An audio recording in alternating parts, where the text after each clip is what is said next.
Hello student, आप सबका Unacademy के ऑनलाइन लर्निंग प्लेटफॉर्म पर स्वागत है। अनअकैडमी भारत की सबसे बड़ी ऑनलाइन लर्निंग प्लेटफॉर्म है।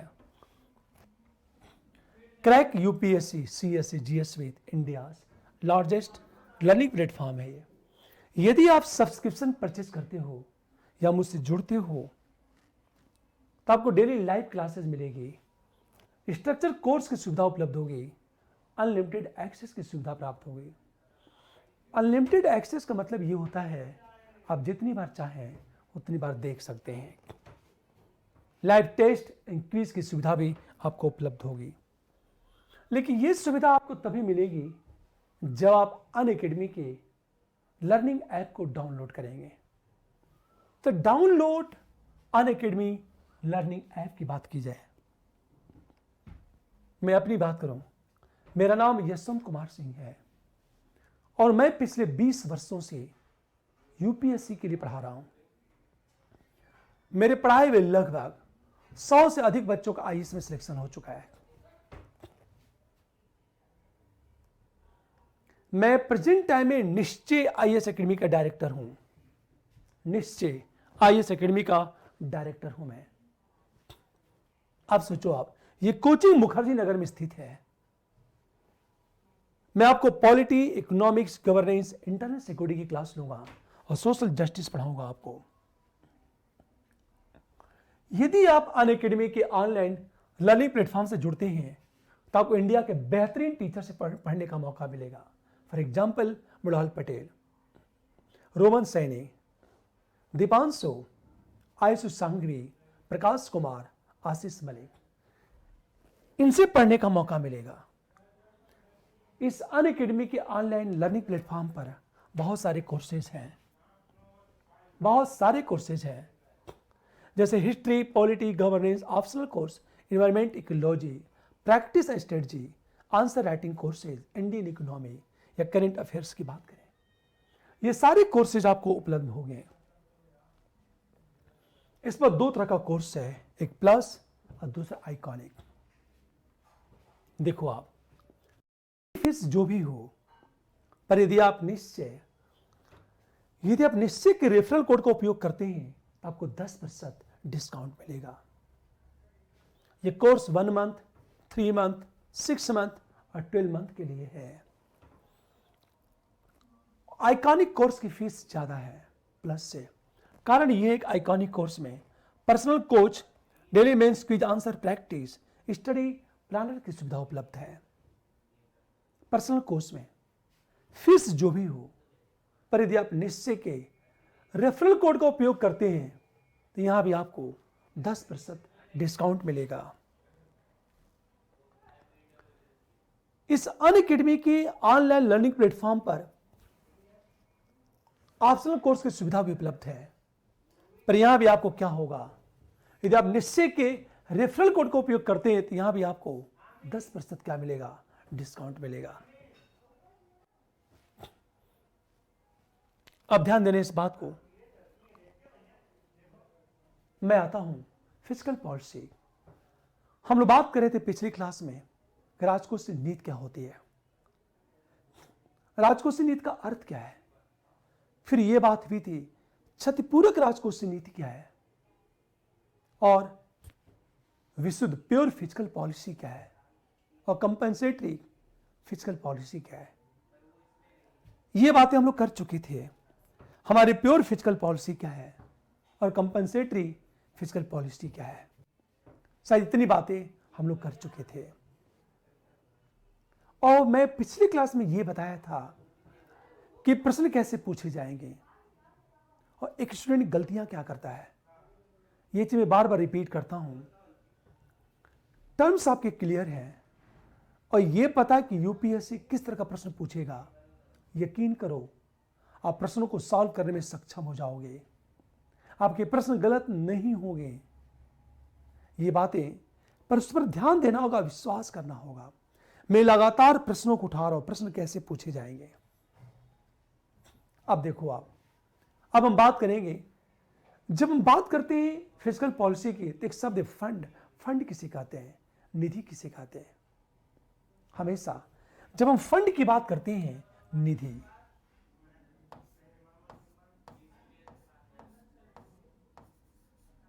निधि,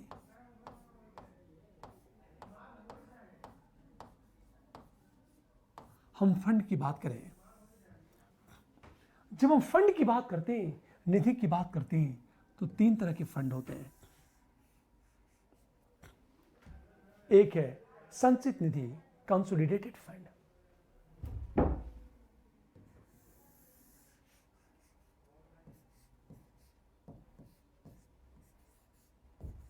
संचित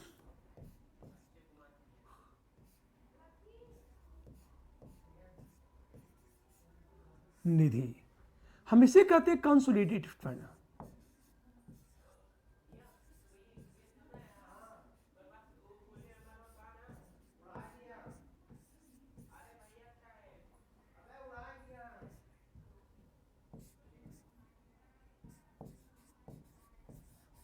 ये फंड होता है। दूसरी बात, लोक खाता, पब्लिक अकाउंट होता है।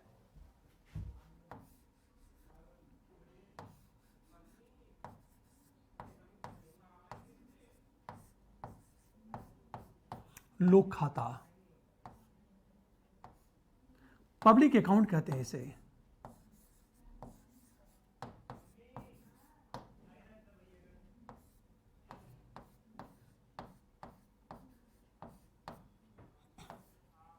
हमेशा ध्यान दो इस बात को, हम इसे कहते हैं। और तीसरी चीज जो है आकस्मिक निधि होती है।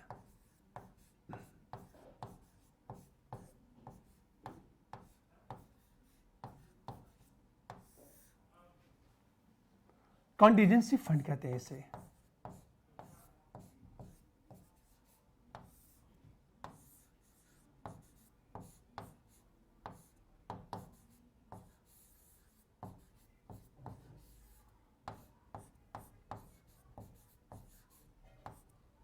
हमेशा ध्यान दो इस बात को,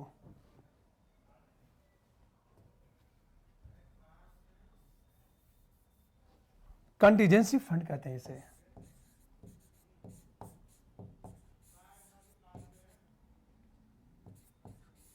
आकस्मिक निधि कहते हैं इसे, कंटिजेंसी फंड। हमेशा ध्यान दो इस बात को, जब पब्लिक फिजिकल पॉलिसी की बात करते हैं हम लोग, तो हमेशा तीन तरह के फंड की बात की जाती है। पहला है संचित निधि, कंसोलिडेटेड फंड। संचित निधि क्या होती है, इसका गठन कैसे होता है? हमेशा ध्यान दो, सरकार की टोटल आय, इनकम, ये मिल करके कंसोलिडेटेड फंड का गठन करते हैं। मतलब ये जो संचित निधि है, इस पर संसद का नियंत्रण होता है। ये जो संचित निधि है, इस पर जो नियंत्रण है, इस पर नियंत्रण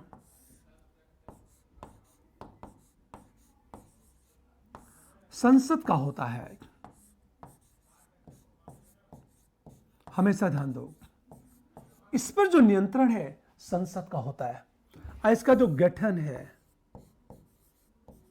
हम गठन की बात करें, सरकार की टोटल आय, उधारियां,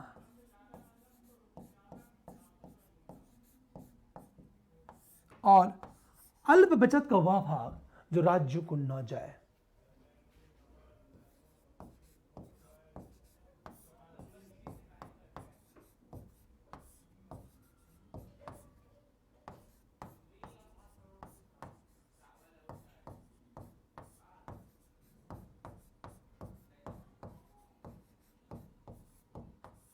राज्यों को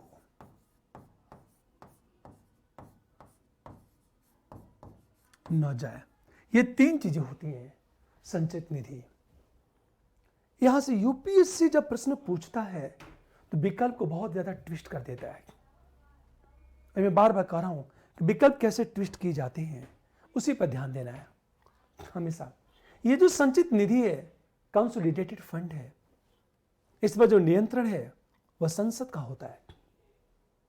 नियंत्रण संसद का होता है। गठन कैसे होता है? इनकम से, बारोइंग से, या अल्प बचत का वह भाग जो राज्यों को न जाए। जैसे हम मान लिए ये संचित निधि है। अब ध्यान दें इस बात को, ये कंसोलिडेटेड फंड है। इसमें जो पैसा आता है, आय, सरकार की आय, उधारियां,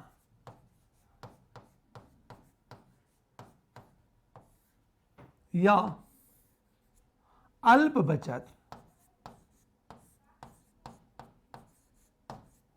एक चीज सोचो आप, ये सब मिल करके कंसोलिडेटेड फंड बनाते हैं। ये सब मिल करके संचित निधि बनाते हैं।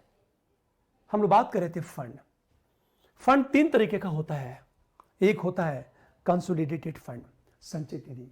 दूसरा पब्लिक अकाउंट, हम लोक खाता की बात करें।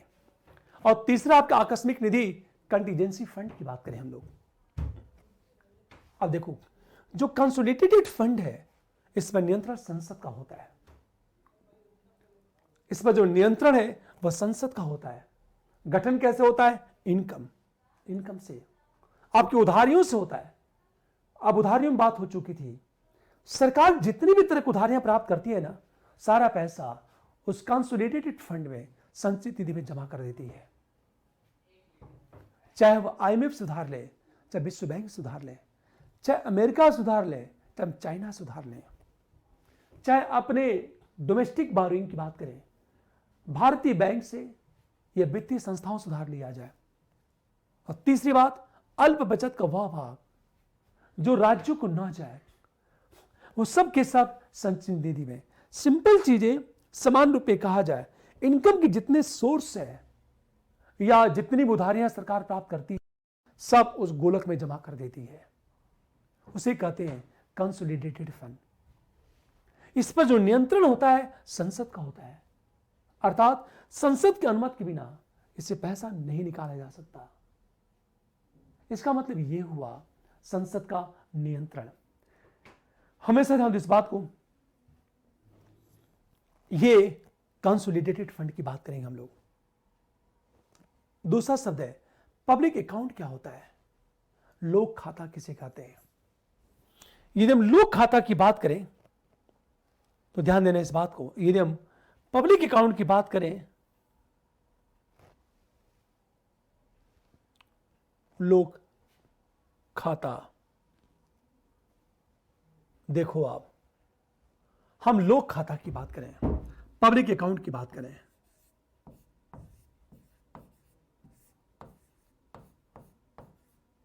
लोक खाता, हम पब्लिक अकाउंट की बात करें, ये आर्टिकल 266 का सेकेंड पार्ट है। ये इस पर सरकार का नियंत्रण नहीं होता। सरकार केवल संरक्षक की भूमिका निभाती है। इस पर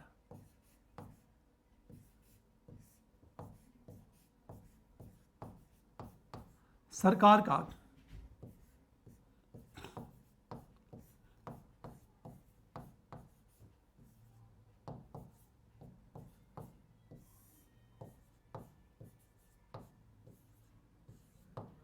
नहीं होता है।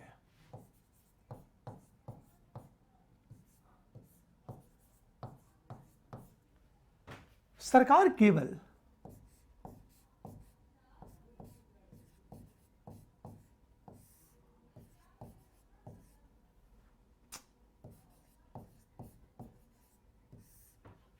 संरक्षक की भूमिका निभाती है।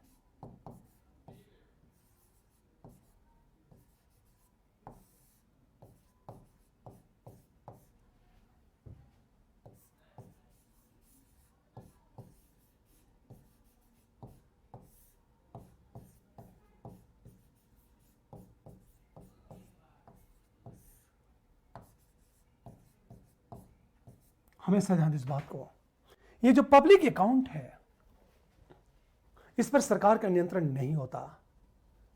सरकार केवल संरक्षक की भूमिका निभाती है। ये केवल सिक्योरिटी करती है, सुरक्षा करती है। ये हमेशा इसका स्रोत क्या है? गठन, भविष्य निधि और डाकघर बचत योजना। जो गठन होता है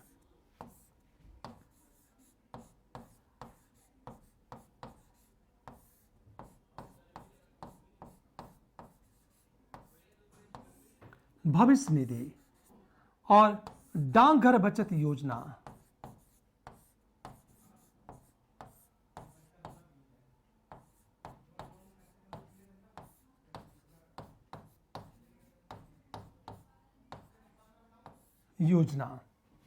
ये बात हमेशा ध्यान दो इस बात को। फॉर एग्जाम्पल जो प्रोविडेंट फंड होता है वो सब के सब पब्लिक अकाउंट में जमा होता है। छोटी छोटी जो अल्प बचत योजनाएं होती हैं वो सब के सब पब्लिक अकाउंट में जमा होता है। अब देखो, पब्लिक अकाउंट पर सरकार का नियंत्रण नहीं होता, सरकार केवल संरक्षक की भूमिका निभाती है। वो पैसा आम जनता का है। यदि सरकार उसे पैसा निकालती है तो सरकार को टैक्स देना पड़ता है, सारी इंटरेस्ट चुकाना पड़ता है सरकार को। ये पब्लिक अकाउंट की बात की जाए। तीसरा शब्द है कॉन्टीजेंसी फंड, आकस्मिक निधि की बात करें। हमेशा आकस्मिक निधि की यदि बात की जाए तो हमेशा ध्यान दो इस बात को, आकस्मिक निधि, कॉन्टीजेंसी फंड की बात करें हम लोग,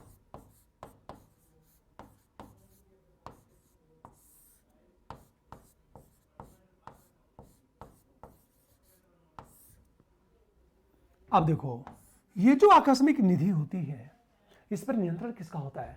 राष्ट्रपति का।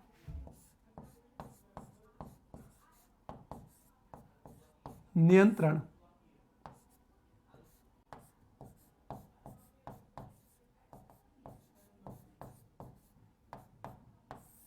राष्ट्रपति का होता है।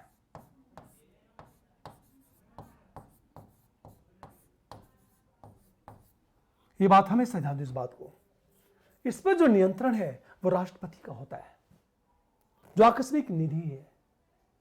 अब देखो इसे रिवॉल्विंग फंड भी कहा जाता है। गठन क्यों होता है? इसका गठन विषम परिस्थितियों से निपटने के लिए, गठन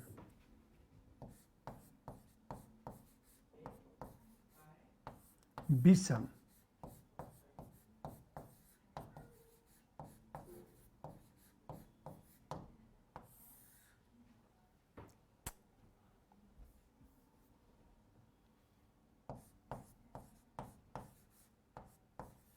विषम परिस्थितियों से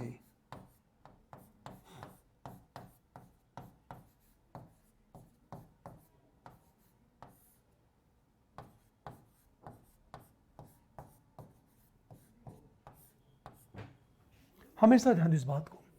ये जो कॉन्टीजेंसी फंड है इस पर जो नियंत्रण है वो राष्ट्रपति का होता है, और इसका जो गठन है वो विषम परिस्थितियों से निपटने के लिए होता है। ये देखो आप, ये होता है आकस्मिक निधि। यदि हम आकस्मिक निधि की बात करें तो इसको इस तरह समझो जरा आप कि इसको इस तरह देखो आप, यह आपकी संचित निधि है।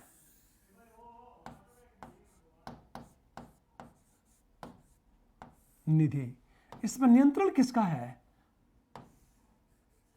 संसद का नियंत्रण। और संसद के नियंत्रण का अर्थ क्या है?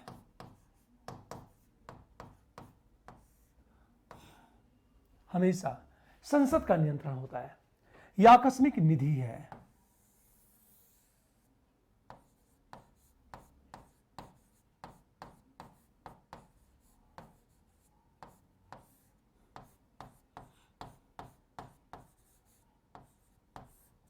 अब देखो यह संचित निधि है,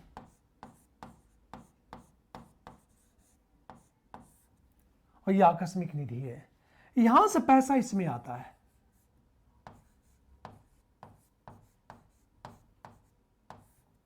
पैसा इसमें आता है। इस पर जो नियंत्रण है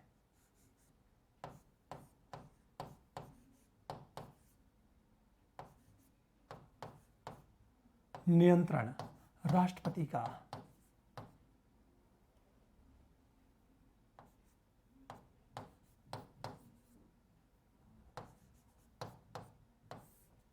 देखो आप, नियंत्रण राष्ट्रपति का होता है। अच्छा, इससे क्या होता है, हमेशा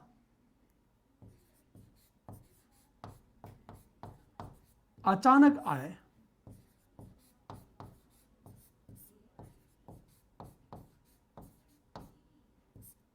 आपदा से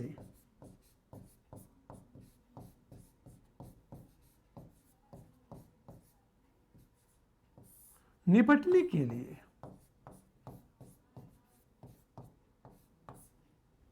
हमेशा ध्यान इस बात को, खर्च,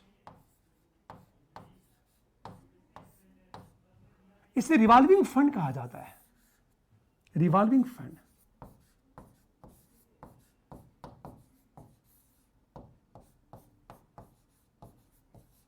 आप थोड़ा सा ध्यान दो इस बात को। 3 तरह के फंड होते हैं। एक होता है कंसोलिडेटेड फंड, संचित निधि, दूसरा होता पब्लिक अकाउंट, और तीसरा होता आकस्मिक निधि। देखो आप, संचित निधि पर नियंत्रण संसद का होता है, और सरकार के जितने भी इनकम है और जितनी भी उधारियां हैं वो सब के सब संचित निधि में जमा होती हैं। आकस्मिक निधि पर नियंत्रण राष्ट्रपति का होता है, आर्टिकल 267 के अनुसार। अब सोचो आप, इस पर नियंत्रण संसद का है। संसद की अनुमति के बाद यहां से पैसा निकाला जाता है और आकस्मिक निधि में जमा कर दिया जाता है। तो आकस्मिक निधि में जो पैसा आता है वो संचित निधि से आता है। पता ये चला, अचानक कहीं बाढ़ आ गई और पैसा चाहिए, 1000 करोड़ रुपए चाहिए, तब तो संचित निधि से पैसा निकालने के लिए सदन की अनुमति की जरूरी है। तो सदन की बैठक बुलाई जाएगी, फिर सदन अनुमति देगा, तब पैसा निकाला जाएगा। तब तो बहुत देर हो जाएगी। हो सकता है देरी से इतने बड़े पैमाने पर जन और धन की हानि हो जाए। यह संभव है। अब एक चीज सोचो जरा, इससे बचने के लिए एक ऐसे फंड की आवश्यकता थी कि तत्काल पैसा निकाला गया, खर्च हो गया। मान लिया जाए इस आकस्मिक निधि में 500 करोड़ रुपया है, अब आपदा आ गई, ये 500 करोड़ रुपया खर्च हो जाएगा। लेकिन जो खर्च हुआ तुरंत इसमें से क्या होगा, संचित निधि से पुनः 500 रुपए निकाल कर इसमें डाल दिया जाएगा। हमेशा तुरंत निकाल के डाल दिया जाएगा। यहां से पैसा निकाला जाता है और संचित निधि से पैसा डाल दिया जाता है। इसलिए इसे कहा जाता है रिवॉल्विंग फंड कहा जाता है। हमेशा ध्यान दो, इसे रिवॉल्विंग फंड कहा जाता है। इसे ये 3 तरह के फंड होते हैं, संचित, कंसोलिडेटेड, आकस्मिक निधि, कंटीजेंसी फंड, और पब्लिक अकाउंट, लोक खाते की बात करें हम लोग। प्रश्न कैसे बनेगा, मैं बार बार कहता हूं, प्रश्नों को देखो, प्रश्न कैसे बनेगा, हम गलतियां कहां करते हैं। यदि प्रश्न की बात करें, देखो प्रश्न कैसे बनेगा। निम्न में से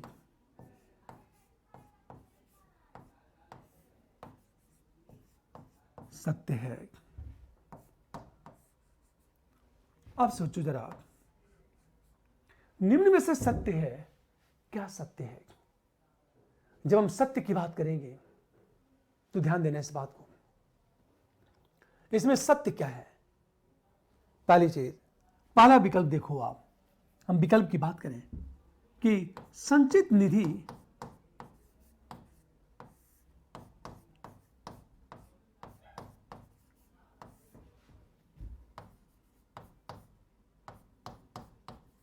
गठन केवल सरकारी आय से होता है।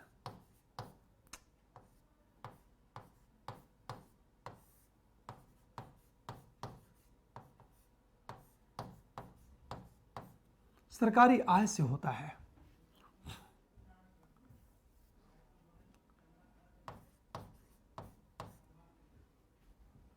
सरकारी आय से होता है।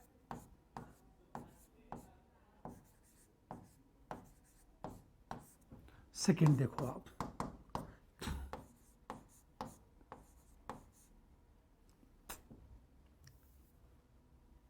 आकस्मिक निधि की बात करें हम लोग,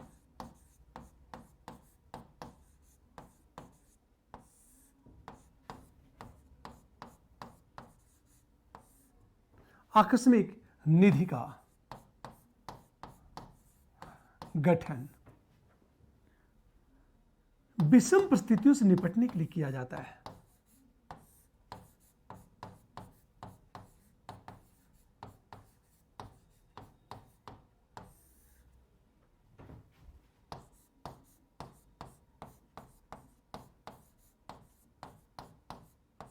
निपटने के लिए हम थर्ड की बात करें, हमेशा ध्यान दो, जो संचित निधि है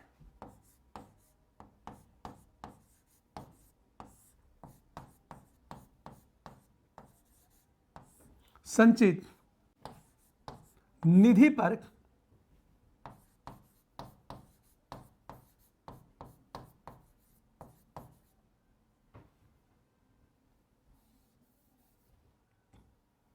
संचित निधि पर सदन का नियंत्रण होता है।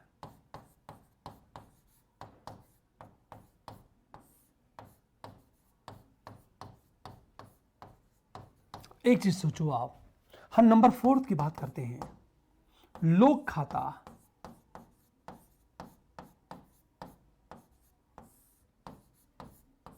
पर सरकार का पूर्ण नियंत्रण होता है।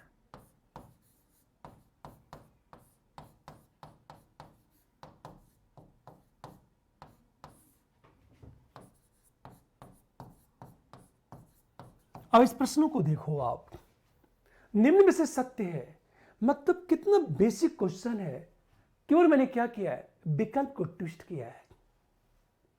यूपीएससी और पीसीएस में यही बेसिक डिफरेंट है। पीसीएस में जो विकल्प होता है वो स्ट्रेट फॉरवर्ड होता है, और यूपीएससी में जो विकल्प होता है वो ट्विस्टेड होता है। इस प्रश्न को देखो, निम्न में से सत्य है, संचित निधि का गठन केवल सरकारी आय से होता है। केवल शब्द है, केवल सरकारी आय। यह विकल्प गलत है। विकल्प क्यों गलत है? केवल सरकारी आय से नहीं होता। सरकारी आय प्लस उधारियां प्लस अल्प बचत का वह भाग जो राज्यों को न जाए। इसका मतलब है यह विकल्प गलत हो गया। अब देखो, अब जल्दीबाजी में क्या करोगे, मार दोगे सही। यही है यूपीएससी का विकल्प, कितना कंफ्यूजन क्रिएट कर रहा है। नंबर 2, आकस्मिक निधि का गठन विषम परिस्थितियों से निपटने के लिए होता है। यह बात विकल्प बिल्कुल सही है। अचानक कोई प्राकृतिक आपदा आई तो उसे निपटने के लिए इसका गठन किया जाता है। तीसरी बात, संचित निधि पर सदन का नियंत्रण होता है। नो सदन, संसद का नियंत्रण होता है। यहां मैंने क्या किया है, सदन का प्रयोग किया है। आप जल्दीबाजी में क्या करोगे, सदन पढ़ोगे और सही खींच दोगे आप। सदन का नियंत्रण नहीं होता, संसद का नियंत्रण होता है। आ देखो, संसद के बहुत सारे पार्ट हैं, लोकसभा, राज्यसभा और राष्ट्रपति, तीनों इसके भाग हैं संसद के। इसका मतलब है सदन का नियंत्रण, यह विकल्प गलत हो गया आपका। अगला, लोक खाता पर सरकार का पूर्ण नियंत्रण होता है। सरकार का पूर्ण नियंत्रण नहीं होता, सरकार केवल संरक्षक की भूमिका निभाती है। यह जो पूर्ण नियंत्रण शब्द है यह गलत है। सरकार केवल संरक्षक की भूमिका निभाती है। आप ध्यान दें इस बात को। समानता देखा जाए, यही प्रश्न है जो हम गलतियां कर रहे हैं और इसी का परिणाम है। इन्हीं बातों को ध्यान देना है कि विकल्प क्या पूछ रहा है, विकल्प को ध्यान देना है। जैसे केवल शब्द है, कैसे विकल्प गलत हो गया। यहां सदन शब्द है, सदन नहीं, संसद का नियंत्रण होता है। अब देखो आप, जब हम संचित कोष की बात करेंगे तो उसमें दो चीज आएगी, एक प्राप्तियां और दूसरा होगा व्यय। इन बातों को ध्यान दो, इस बात को। अब देखो आप, यदि हम बात करें संचित कोष की, तो संचित कोष में होता क्या है,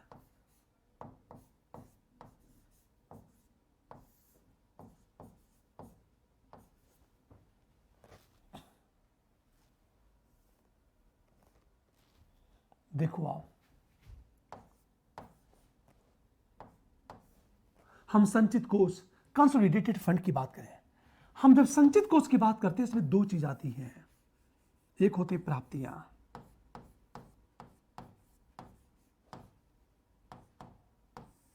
इसे रिसिप्ट्स कहते हैं, हम इसे रिसिप्ट्स कहते हैं। दूसरा क्या है, व्यय, हम इसे कहते हैं एक्सपेंडिचर कहते हैं इसे।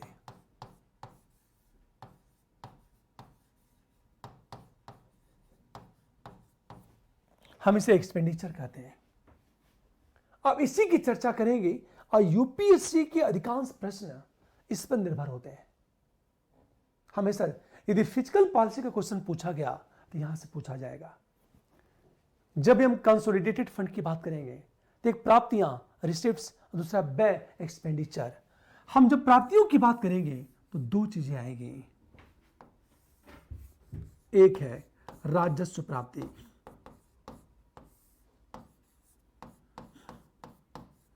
इसे कहते हैं रेवेन्यू रिसिप्ट्स,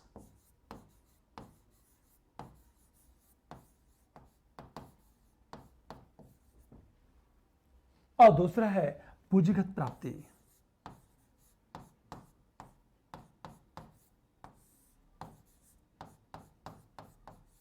इसे कहते हैं कैपिटल रिसिप्ट्स।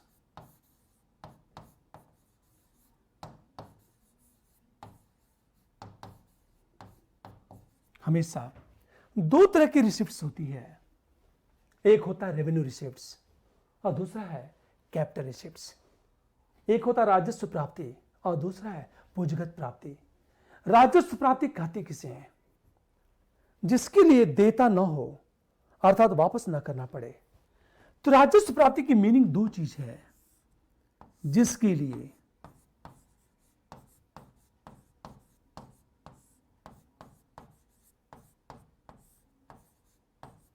लायबिलिटी न हो, देता न हो, अर्थात वापस न करना पड़े।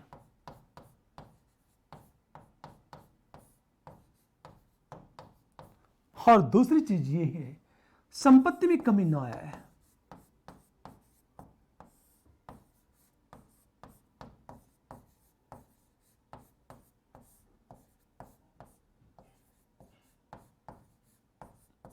हमेशा ध्यान दो, हम इसे कहते हैं रेवेन्यू रिसिप्ट्स कहते हैं। ये जो राजस्व प्राप्ति है, राजस्व जो प्राप्ति है, इसमें दो चीजें हैं। नंबर वन, जिसके लिए कोई लायबिलिटी ना हो अर्थात वापस ना करना पड़े, और नंबर दो, संपत्ति में कमी ना आए। ये दो चीजें होती हैं, जिसके लिए कोई लायबिलिटी ना हो और एसेट्स में कोई कमी ना आए। ये राजस्व प्राप्ति, सिंपल चीज, इसका मतलब ये है राजस्व प्राप्ति में किसी तरह की उधारियां शामिल नहीं होगी। हमेशा ध्यान दो इस बात को, किसी तरह की उधारियां नहीं होगी हमेशा। दूसरी चीज कि सरकार यदि विनिवेश करती है तो विनिवेश करती है, फॉर एग्जाम्पल सरकार ने अपनी कंपनी बेच दी, उससे राजस्व की प्राप्ति हुई, वह विनिवेश है, तो सरकारी संपत्ति में कमी आ गई।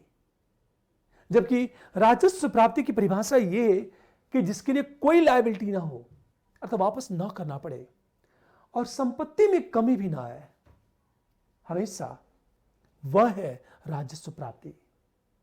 अब सोचो, आप इसमें शामिल क्या होगा, इन दो मानों को हमेशा याद रखना है, जिसके लिए लायबिलिटी ना हो अर्थात वापस ना करना पड़े, और दूसरी बात संपत्ति में कमी ना आए। इस बात को हमेशा ध्यान दें, इस बात को, ये दो मानक हैं। इसका अर्थ ये है कि वो सारा जो रिसिप्ट से राजस्व प्राप्ति का हिस्सा होगा जिसे मुझे वापस ना करना पड़े, कोई लायबिलिटी ना हो। जैसे एक एग्जांपल लेता हूं मैं आपसे, यदि राजस्व प्राप्ति की हम बात करते हैं,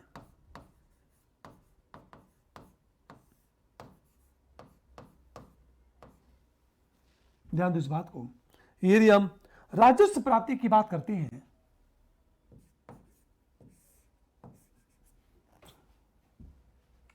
अब देखो इसमें क्या होगा, कर राजस्व, टैक्स रेवेन्यू की बात करें हम लोग,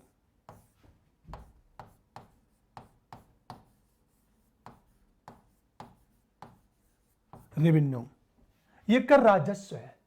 और कर राजस्व का मतलब ये है कर से प्राप्त राजस्व। हम जब कर की बात करेंगे तो इसमें क्या होगा, कर से प्राप्त आय।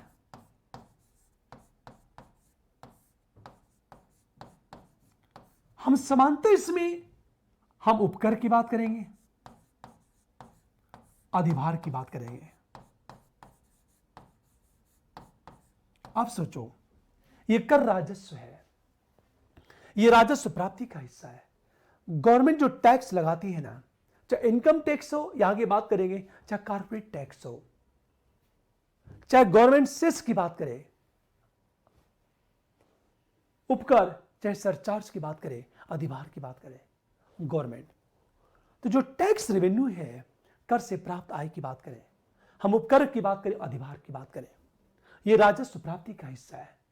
मान लिया जाए गैर कर राजस्व की बात करें,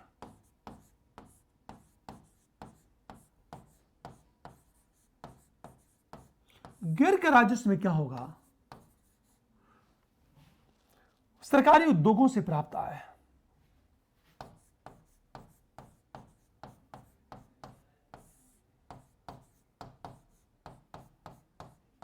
कंपनी से,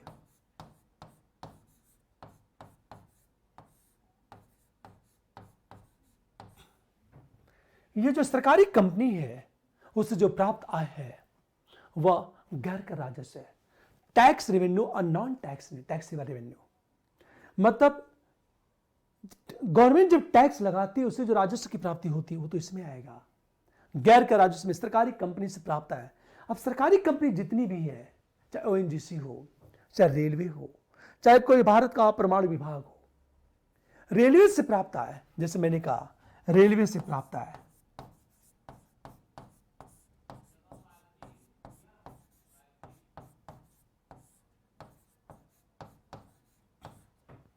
यह गैर कर राजस्व है। विदेशों से प्राप्त अनुदान यह गैर कर राजस्व है।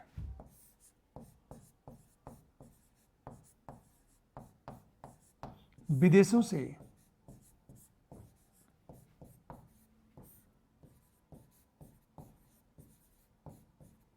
प्राप्त अनुदान यह गैर कर राजस्व है। हमेशा ध्यान दो इस बात को, यह कहा जाता है चीज कि जो किसी को उधार देते जो ब्याज की प्राप्ति होती है वह गैर कर राजस्व है। हमेशा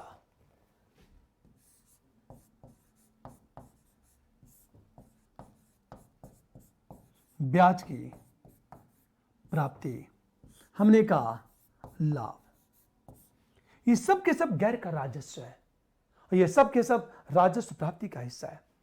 विभिन्न सेवा के बदले जो प्राप्त लाभ है वो राजस्व प्राप्ति का हिस्सा है।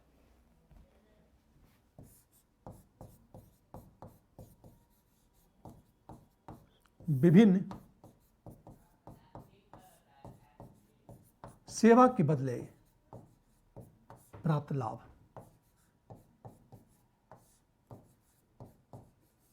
देखो आप, यह गैर कर राजस्व है। नॉन टैक्सेबल रेवेन्यू की बात करें हम लोग, टैक्स रेवेन्यू और नॉन टैक्स रेवेन्यू दो चीज होता है। रेवेन्यू रिसिप्ट्स में एक कर राजस्व है, कर से प्राप्त है, जैसे उपकर और अधिभार की बात किया मैंने। दूसरी चीज जो कर गैर कर राजस्व है, उस गैर कर राजस्व में क्या है, सरकारी कंपनी से प्राप्त है, रेलवे से प्राप्त है। हम जो रेलवे से, फॉर एग्जाम्पल रेलवे किराया, रेलवे सामान ढोती है, किराया जो प्राप्त होता है।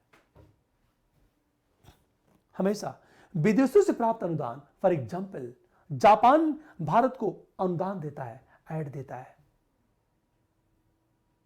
ये राजस्व प्राप्ति है। सरकार किसी को उधार देती है, उसे ब्याज मिलता है।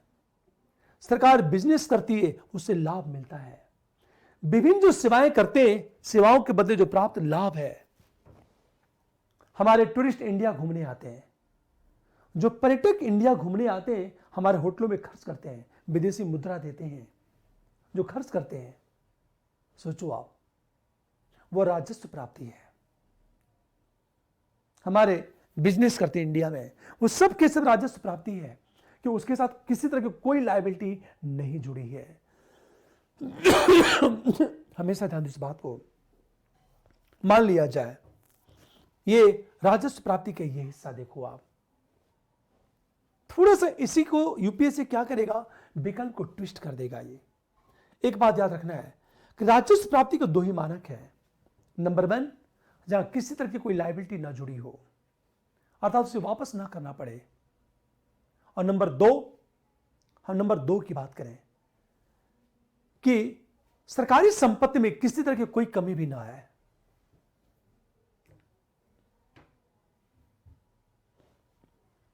ये राजस्व प्राप्ति। अब टैक्स रेवेन्यू कर से प्राप्त आय, उपकर अधिभार की बात की गई। जो नॉन टैक्स रेवेन्यू है, गैर कर राजस्व, सरकारी कंपनी से प्राप्त आय, रेलवे से प्राप्त आय, विदेशों से प्राप्त अनुदान, ब्याज की प्राप्ति, लाभ और विभिन्न सेवा के बदले प्राप्त लाभ, ये सब के सब गैर कर राजस्व हैं। ये बात हमेशा ध्यान दो इस बात को।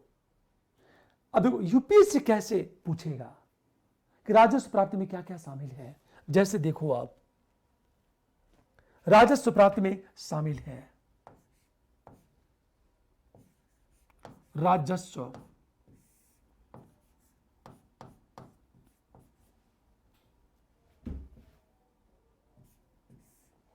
प्राप्ति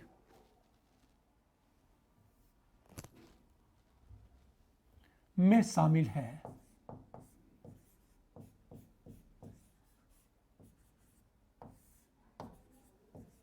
अब सोचो क्या शामिल है। फर्स्ट देखो आप, ए रेलवे से प्राप्त लाभ,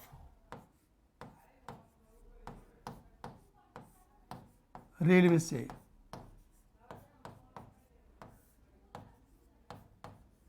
हम प्राप्त लाभ की बात करें,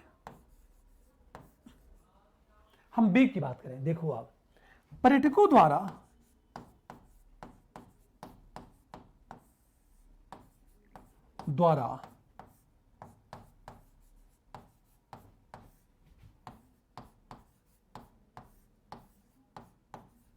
किया गया खर्च।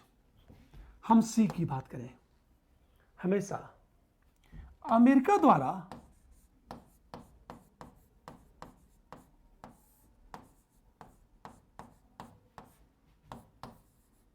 दिया गया उधार,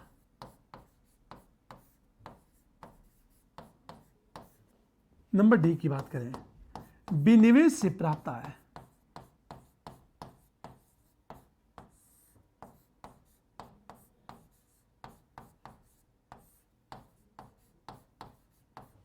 हम नंबर ए की बात करें, हमेशा जापानी पीएम द्वारा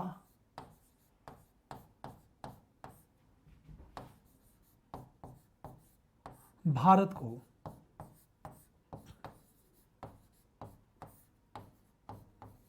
दिया गया उधार, दिया गया उपहार,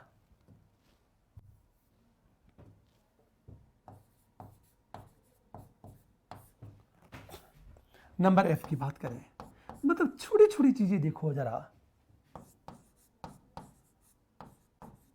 ब्याज के रूप में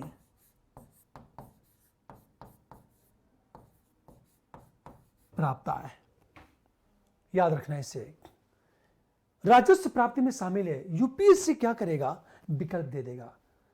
पीसीएस तो सीधे एक लाइन में प्रश्न पूछता है। पीसीएस यूपी रेलवे से प्राप्त लाभ, पर्यटकों द्वारा किया गया खर्च, रेलवे से प्राप्त लाभ, मैंने क्या कहा, यह राजस्व प्राप्ति में शामिल होगा, क्योंकि राजस्व प्राप्ति के लिए दो मानक है, किसी तरह की कोई लायबिलिटी ना हो और संपत्ति में कमी ना आए। तो रेलवे से प्राप्त लाभ, पर्यटकों द्वारा किया गया खर्च, कोई फॉरेनर्स इंडिया में आता है जो खर्च करता है, वो राजस्व प्राप्ति का हिस्सा है। अमेरिका द्वारा दिया गया उधार है, और जहां उधारी की बात करोगे वो लायबिलिटी है, वो देता है, और लायबिलिटी आपके राजस्व प्राप्ति में शामिल नहीं होगा। तो फिर ये तो होगा, पर ये राजस्व प्राप्ति का हिस्सा नहीं है। विनिवेश से प्राप्त आय की बात करें, विनिवेश से प्राप्त आय, ये हमारे राजस्व प्राप्ति का हिस्सा नहीं है। क्यों नहीं है? क्योंकि संपत्ति में कमी आ जा रही है। जापानी पीएम द्वारा भारत को दिया गया उपहार, गिफ्ट, भारत को मान लेता हूं 1 करोड़ रुपए का उपहार दिया, तो ये जो उपहार है ये राजस्व प्राप्ति का हिस्सा है। हमारा देश या भारत किसी दूसरे देश को उधार देता है, ये जो उधार देता है बदले में ब्याज प्राप्त करता है, जो ब्याज प्राप्त करता है वो राजस्व प्राप्ति का हिस्सा है। देखिए छोटे से एग्जाम्पल, मान लिया जाए दिल्ली में मेट्रो का निर्माण हो रहा है, हुआ, या हम ये कहें बेंगलोर में मेट्रो का निर्माण हो रहा है, मान लो बेंगलोर में मेट्रो का निर्माण हो रहा है। अब जापान सरकार क्या कर रही है? 50% अनुदान दे रही है और 50% उधार दे रही है। तो जो अनुदान है वो राजस्व प्राप्ति का हिस्सा होगा और जो उधार है वो पूंजीगत प्राप्ति का हिस्सा होगा। तो जितना अनुदान मिलेगा वह हमारे राजस्व प्राप्ति का हिस्सा होगा। हमेशा ध्यान दो इस बात को। राजस्व हम प्राप्ति की बात करें। अब एक प्रश्न उठा, सिंपल चीजें, कर राजस्व और गैर कर राजस्व, सरकार किसी भी तरह का टैक्स लगाती है तो राजस्व प्राप्ति का हिस्सा हो जाएगा।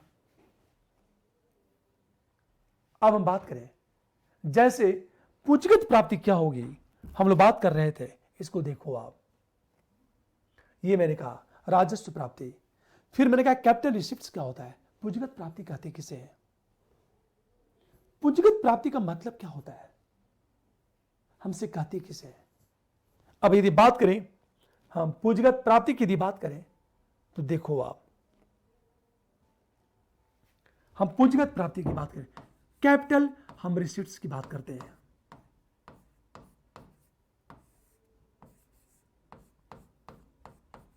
अब देखो आप, पूंजीगत प्राप्ति के दो मानक हैं।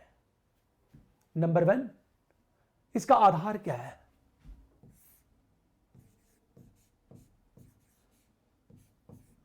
आधार जब बात करेंगे तो दो आधार है, देता हो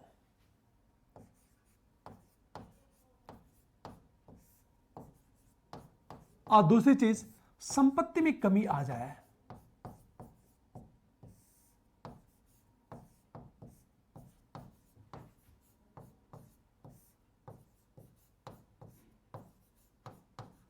अर्थात विनिवेश से प्राप्त राशि, इसमें क्या होगा, उधारियां,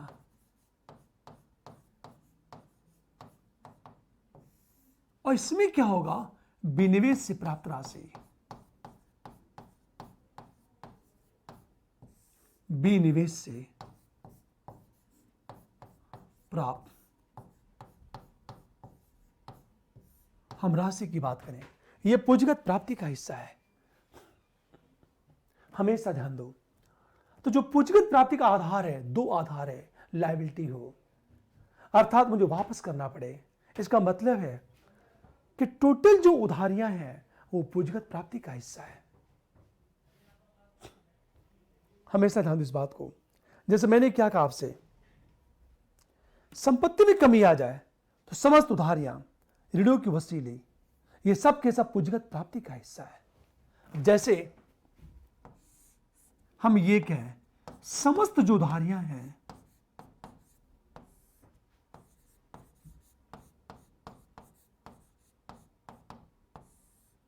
अब चाहे विदेशी उधारी हो,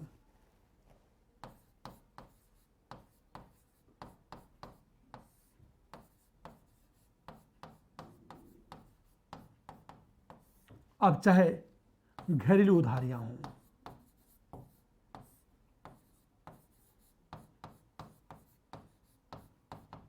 हमेशा फॉरेन बारोइंग और डोमेस्टिक बारोइंग की बात करें हम लोग, समस्त उधारियां, ऋणों की जो वसूली है,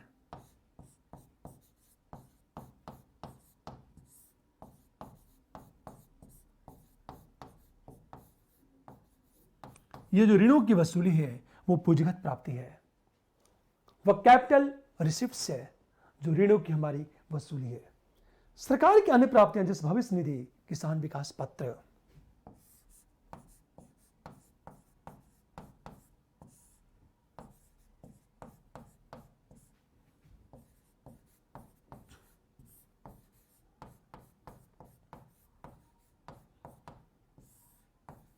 जैसे भविष्य निधि,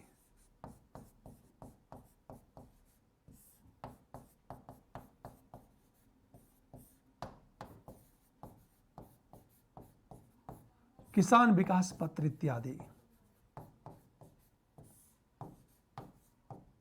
अब थोड़ा सा ध्यान दो, ये कैपिटल रिसिप्ट्स है। पूंजीगत प्राप्ति के दो ही मानक है, लायबिलिटी हो और संपत्ति में कमी आ जाए। मैंने क्या कहा, समस्त उधारियां, विदेशी उधारियां, घरेलू उधारियां, आप चाहे वर्ल्ड बैंक से उधार लें, चाहे आईएमएफ से लें, चाहे अमेरिका किसी देश से लें, चाहे विदेशी वित्तीय संस्था से उधार लें, वो हमारे पूंजीगत प्राप्ति का हिस्सा होगा। हमने किसी को उधार दिया है, हम ऋणों की वसूली कर रहे हैं।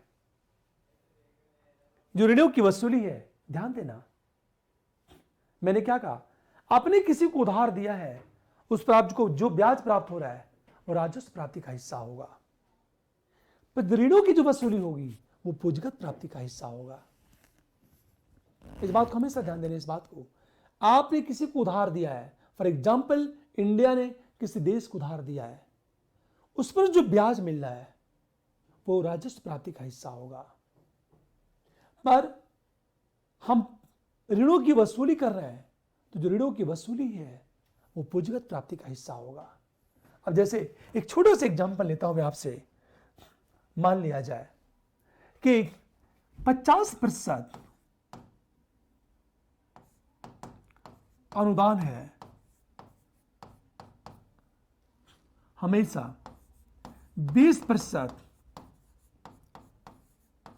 उधारियां हैं और 20%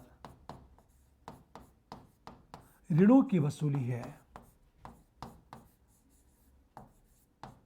पूरी बात ध्यान देना। तो ये जो अनुदान है ये राजस्व प्राप्ति का हिस्सा है,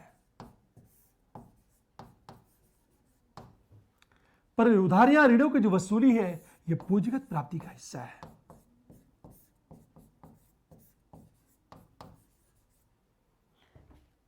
राजस्व प्राप्ति, पूंजीगत प्राप्ति, दोनों में बेसिक डिफरेंस देखो आप। मैंने क्या कहा कि नरेंद्र मोदी मान लिया जाए अमेरिका के दौरे पर जाते हैं। अमेरिका के वर्तमान राष्ट्रपति बाइडेन है।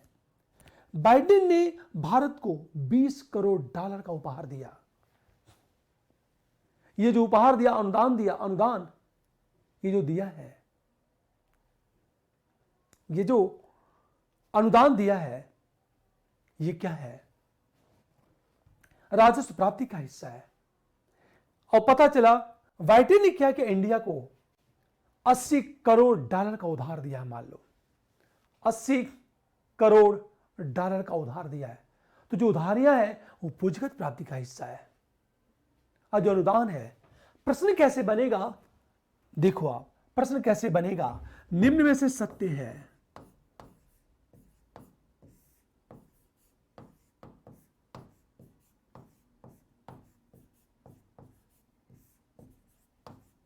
सत्य है। फर्स्ट, समस्त उधारियां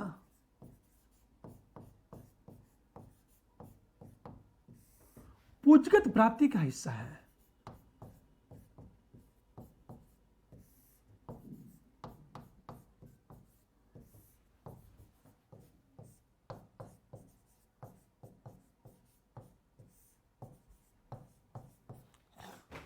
हम सेकंड की बात करें, देखो आप, समस्त जो उधारियां हैं वो पूंजीगत प्राप्ति का हिस्सा है। हम सेकंड की बात करें,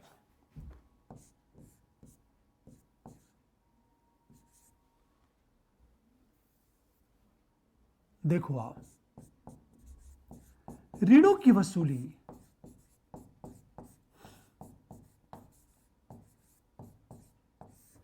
राजस्व प्राप्ति का हिस्सा है। हम थर्ड की बात करें,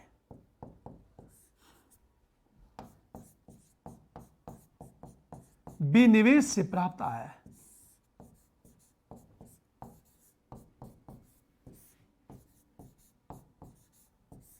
विनिवेश से प्राप्त आय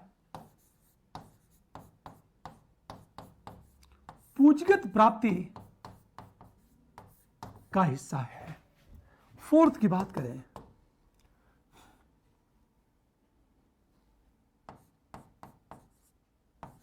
ऋणों की वसूली। देखो आप, ऋण एवं ब्याज की प्राप्ति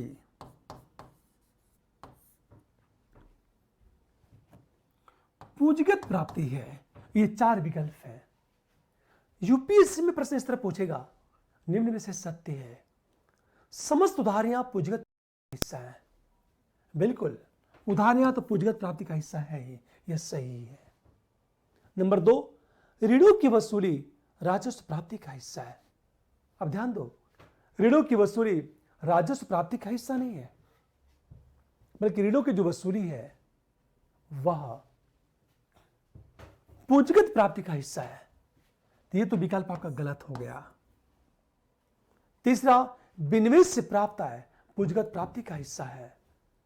ये बिल्कुल, क्योंकि संपत्ति में कमी आ रही है, और जहां संपत्ति में कमी आएगी और लायबिलिटी बढ़ जाएगी, वो पूंजीगत प्राप्ति का हिस्सा होगा। तो ये विकल्प तो बिल्कुल सही है। अब देखो, ऋण एवं ब्याज की प्राप्ति पूंजीगत प्राप्ति का हिस्सा है। ये विकल्प गलत हो गया, क्योंकि जो ऋणों की प्राप्ति है वह तो पूंजीगत प्राप्ति है, पर जो ब्याज की प्राप्ति है यह राजस्व प्राप्ति है। ये ब्याज पूंजीगत प्राप्ति का हिस्सा नहीं है, ये ब्याज राजस्व प्राप्ति का हिस्सा है। मैंने क्या कहा, भारत ने किसी को उधार दिया है तो उन उधारियों पर जो ब्याज मिलता है वो ब्याज राजस्व प्राप्ति का हिस्सा है। पर ऋणों की वसूली होती है तो ऋणों की जो वसूली है वह पूंजीगत प्राप्ति का हिस्सा है। ये बेसिक डिफरेंट है, और यूपीएससी कई बार क्या होता है, यहां से प्रश्न पूछ देता है। हमेशा जान दो इस बात को।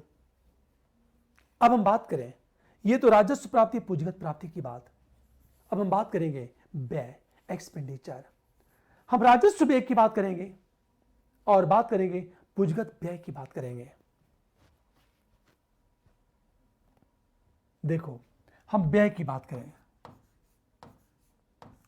एक्सपेंडिचर की बात करें, हम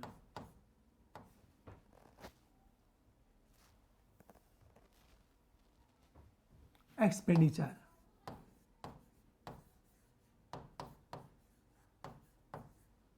हम व्यय की बात करें। व्यय के 2 रूप हैं, एक राजस्व व्यय और दूसरा है पूंजीगत व्यय।